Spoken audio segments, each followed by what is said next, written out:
It's over for Chuck Schumer. Trump just forced the Senate Minority Leader into the most humiliating political surrender in modern Democratic history, and now Schumer's own party is calling for his head. 68 senators voted to hand Trump everything he wanted on border security, the exact same deal Democrats called racist 2 years ago. They got nothing in return. Zero protections for dreamers. No immigration reform. Just complete capitulation. And progressives are furious. If you want to see how this ends for Schumer, hit that subscribe button right now, because what happens next is going to shock you.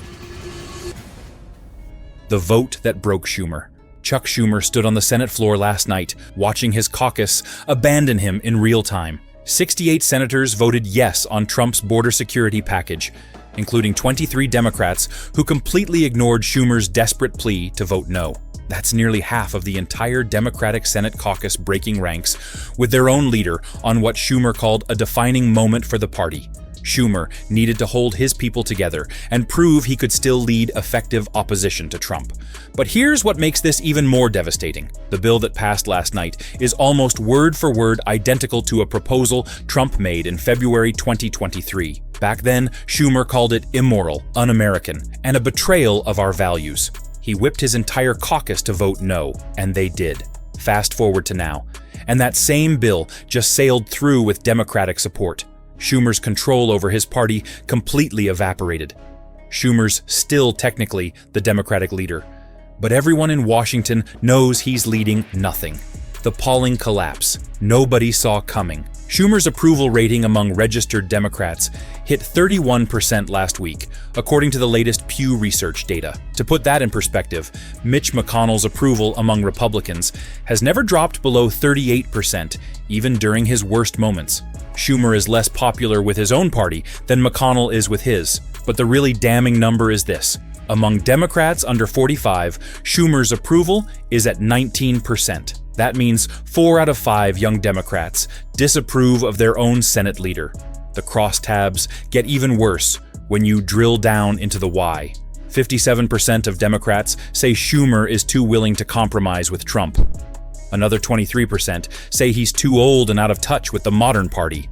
Those are extinction-level numbers for a party leader. When nearly 6 in 10 members of your own party think you're too soft on the opposition, you've lost the locker room. Democratic megadonors have quietly started routing their Senate campaign money around Schumer's leadership pass and directly to individual candidates instead. But the real knife in Schumer's back came from inside his own caucus, and the name attached to it will surprise you: the AOC. Primary threat is real. Alexandria Ocasio-Cortez filed paperwork 2 weeks ago to begin exploring a 2028 Senate run in New York. They just quietly filed the FEC forms that let her start raising money for a potential primary challenge against Schumer. And the New York political establishment is panicking, because every internal poll they're seeing says she'd win. A Siena College poll from March showed AOC leading Schumer by 18 points in a hypothetical Democratic primary among likely voters. That's not a close race. Schumer knows it too. He's already started making moves to try and protect his left flank. Last month, he co-sponsored the Green New Deal resolution after opposing it for 3 years. He came out in favor of Medicare for all, which he previously called unrealistic and too expensive. He even attended a Democratic Socialists of America meeting in Brooklyn, something he would have never done 2 years ago. He's trying to out-progressive AOC to save his career, but it's not working. And that desperation is making him look even weaker. The moderates in his caucus are furious about his progressive pivot, which brings us to his other massive problem. He's now trying to please 2 completely opposite wings of his party simultaneously, and it's destroying what's left of his credibility. Progressives think he's a fake who's only moving left because he's scared. When you try to be everything to everyone, you end up being nothing to anyone, and Trump is absolutely loving every second of this Democratic circular firing squad. Trump's victory lap and what comes next. Trump held a rally in Pennsylvania 3 days after the Senate vote and spent 20 minutes just mocking Chuck Schumer by name. He called him weak Chuck, nervous Chuck, and my favorite senator because he always caves. The crowd was chanting, "Thank you, Chuck," sarcastically. Republican attack ads in competitive Senate races are now featuring Schumer more than the actual Democratic candidates they're running against. When your own party leader becomes the opposition's best attack line, that's a terminal diagnosis for your political career. But Trump's not satisfied with just embarrassing Schumer. He wants him gone completely because he knows the chaos of a Democratic leadership fight will paralyze the Senate for months. Trump's already told Republican senators privately to reject any bipartisan deals until after Democrats resolve their leadership crisis. Every day, Democrats spend fighting each other about who should lead the caucus is a day they're not fighting his agenda. The border security surrender was just the opening act. Trump's team is already planning the next test for Schumer, and this one's even harder. They're going to force a vote on a massive tax cut package specifically designed to split moderate and progressive Democrats. The bill includes popular middle-class tax cuts paired with corporate tax reductions that progressives hate. Schumer's going to have to choose which faction to side with, and either choice destroys him further. What's amazing is that Schumer's biggest enemy in all this isn't even Trump. The moderate revolt you haven't heard about.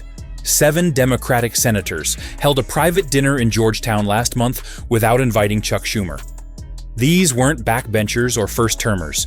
These were committee chairs and senior members who've been in the Senate for decades.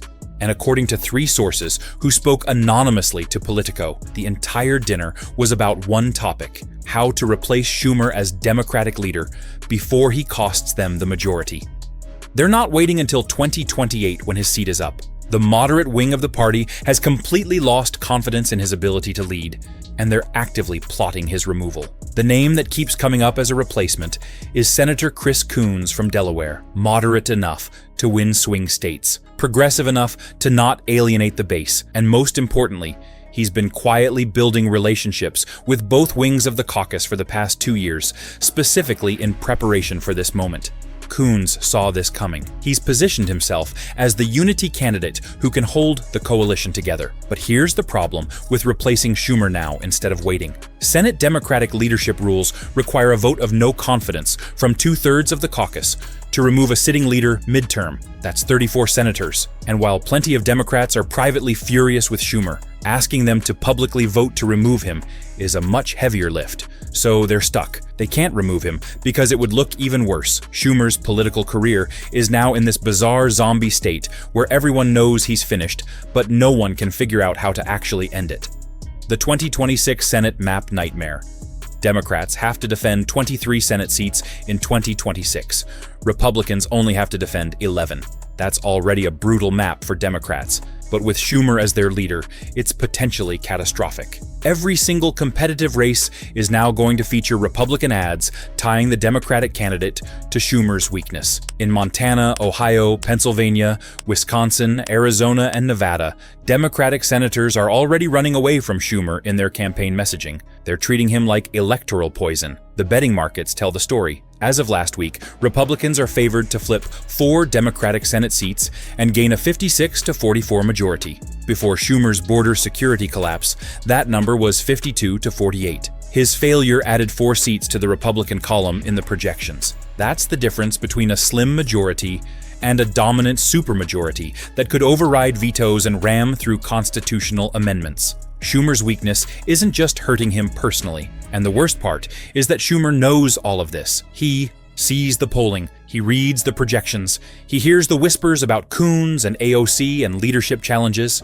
but he's too proud and too stubborn to step aside gracefully. Trump didn't just beat Chuck Schumer on border security, he exposed him as a failed leader, presiding over a fractured party with no vision, no unity, and no path back to power. Chuck Schumer's political career is circling the drain. And what happens next will reshape the entire Democratic Party for decades. If you want to stay ahead of every twist in this leadership battle, subscribe and turn on notifications right now, because this story is moving fast. Drop a comment below and tell me who you think replaces Schumer, AOC, or a moderate like Coons. Hit that like button, and I'll see you in the next one.